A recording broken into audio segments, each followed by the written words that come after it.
Iran ഇപ്പോൾ അവരുടെ രണ്ടാമത്തെ ആണവായുധം ഉപയോഗിക്കാനുള്ള നീക്കം നടത്തുന്നു എന്ന ലോകത്തെ ഞെട്ടിക്കുന്ന വാർത്തയാണ് പുറത്തു വരുന്നത്. അമേരിക്കയും ഇസ്രയേലും തുടങ്ങിവെച്ച ഈ യുദ്ധത്തെ കേവലം യുദ്ധം എന്നതിലപ്പുറം ഒരു സാമ്പത്തിക നേട്ടത്തിനുള്ള മാർഗമായിട്ടാണ് ഇറാൻ ഇപ്പോൾ ഇതിനെ ഉപയോഗപ്പെടുത്തുന്നത്.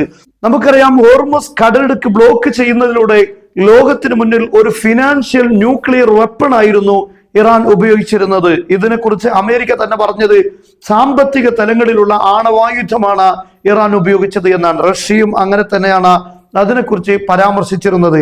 എന്നാൽ ഈ ഒരു വിഷയത്തിൽ നിന്ന് കരകയറാൻ ഡൊണാൾഡ് ട്രംപ് പരമാവധി ശ്രമം നടത്തുന്നതിനിടയിലാണ് രണ്ടാമത്തെ ഒരു ആണവായുധം ഉപയോഗിക്കാനുള്ള നീക്കം ഇറാൻ നടത്തുന്നു എന്ന വാർത്ത വരുന്നത്. ഇറാന്റെ ഫാർസ് ആണ് ഈ കാര്യം റിപ്പോർട്ട് ചെയ്തിരിക്കുന്നത്.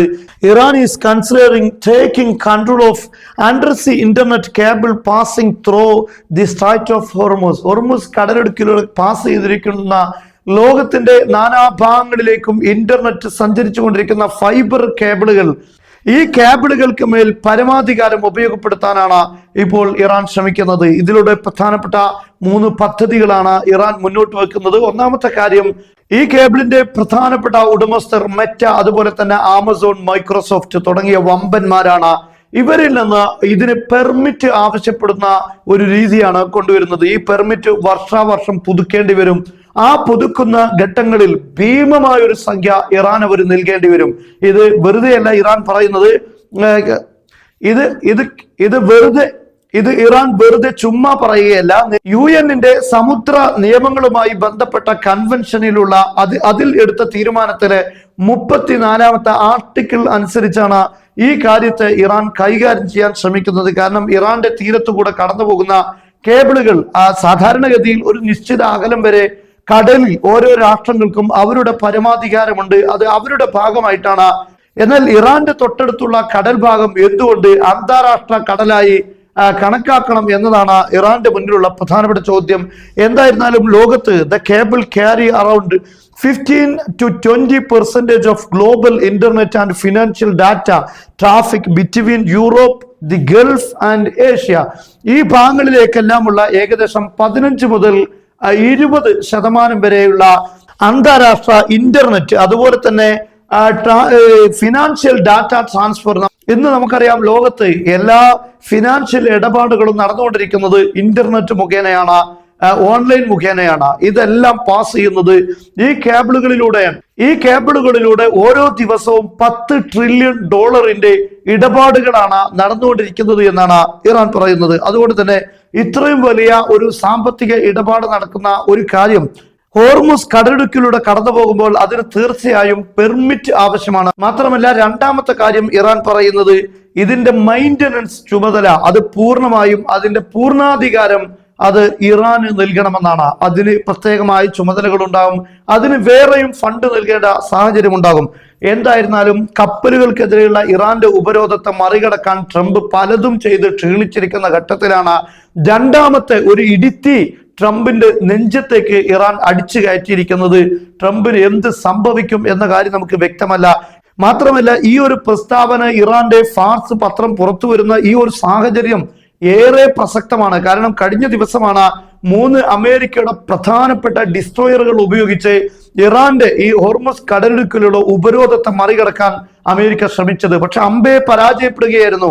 അമേരിക്കയുടെ ഈ 3 ഡിസ്ട്രോയറുകൾ എന്ന് പറഞ്ഞാൽ ഒരു രാഷ്ട്രത്തിൽ നിന്ന് വരുന്ന എല്ലാ ആക്രമണങ്ങളെയും തടയാൻ, മിസൈൽ ഡ്രോൺ ആക്രമണങ്ങളെ തടയാൻ ഒരു ഡിസ്ട്രോയർ തന്നെ ധാരാളമാണ്.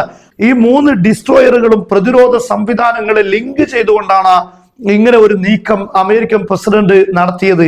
പക്ഷെ അത് പരാജയപ്പെട്ടു. ഇറാന്റെ ഭാഗത്തുള്ള മിസൈൽ ഡ്രോൺ ആക്രമണങ്ങൾ, സ്പീഡ് ബോട്ടുകളിൽ നിന്നുള്ള ആക്രമണങ്ങൾ, ഇത് കാരണം അമേരിക്കൻ കപ്പലുകൾക്ക് ക്ലോസ് ഇൻ വെപ്പൺ സിസ്റ്റം ഉപയോഗിച്ച് രക്ഷപ്പെടേണ്ട സാഹചര്യം വന്നു. ഒരു കപ്പലിന്റെ അടിയന്തരമായ അവസാന ഘട്ടത്തിൽ ഉപയോഗിക്കുന്നതാണ് ഈ ഒരു സംവിധാനം. അത് ഉപയോഗിച്ചുകൊണ്ടാണ് ഹോർമുസ് കടലിടുക്കിൽ നിന്ന് 3 കപ്പലുകളും സ്ഥലം വിട്ടത് എന്നാണ് അന്താരാഷ്ട്ര മാധ്യമങ്ങൾ റിപ്പോർട്ട് ചെയ്തത്.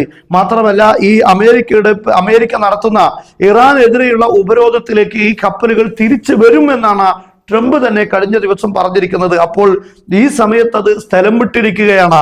ഇങ്ങനെയുള്ള ഒരു ഘട്ടത്തിൽ, അതായത് ട്രംപ് കൂടുതൽ പ്രതിസന്ധിയിലായ ഇനിയൊരു പരിഹാരവും ലോകത്തെ ഊർജ പ്രതിസന്ധി പരിഹരിക്കാൻ ലോകം ഇപ്പോൾ അഭിമുഖീകരിച്ചു കൊണ്ടിരിക്കുന്ന ഫിനാൻഷ്യൽ ക്രൈസിസ്, പ്രത്യേകിച്ച് എണ്ണയും ഗ്യാസുമായി ബന്ധപ്പെട്ട വലിയ പ്രതിസന്ധി, ഇത് പരിഹരിക്കാനുള്ള എല്ലാ ശ്രമങ്ങളും നടത്തി അന്താരാഷ്ട്ര തലങ്ങളിൽ തന്നെ ഇതിന്റെ പേരിൽ ഇപ്പോൾ ലോകം വലിയ പ്രതിസന്ധി നേരിടുകയാണ്. ഇതിന്റെ എല്ലാം കാരണം ഇസ്രയേലും അമേരിക്കയുമാണെന്ന് ലോകം പറഞ്ഞുകൊണ്ടിരിക്കുകയാണ്.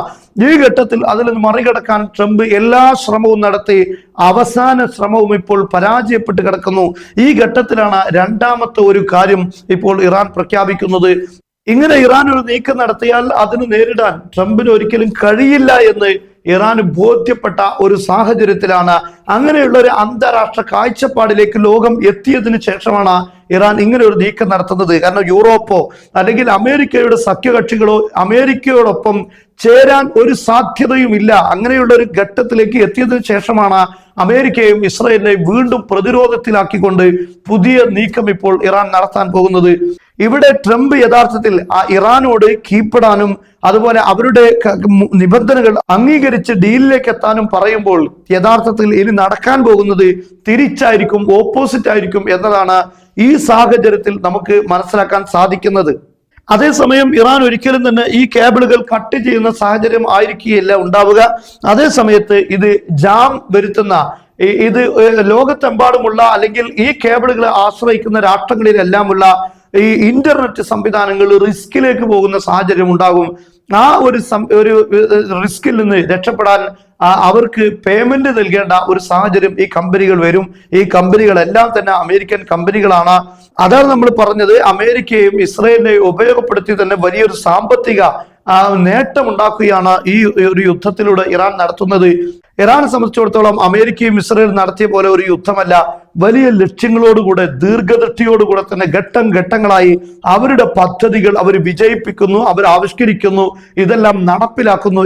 ഇങ്ങനെ ഘട്ടങ്ങളായി അവരുടെ പദ്ധതികൾ പൂർത്തീകരിച്ചുകൊണ്ടുള്ള ഒരു യുദ്ധമാണ് അവർ നടത്തിക്കൊണ്ടിരിക്കുന്നത്. ഇവിടെ എന്ത് ചെയ്യും ഇനി ഡൊണാൾഡ് ട്രംപ് എന്നതാണ് ലോകം ഉറ്റുനോക്കിക്കൊണ്ടിരിക്കുന്നത്.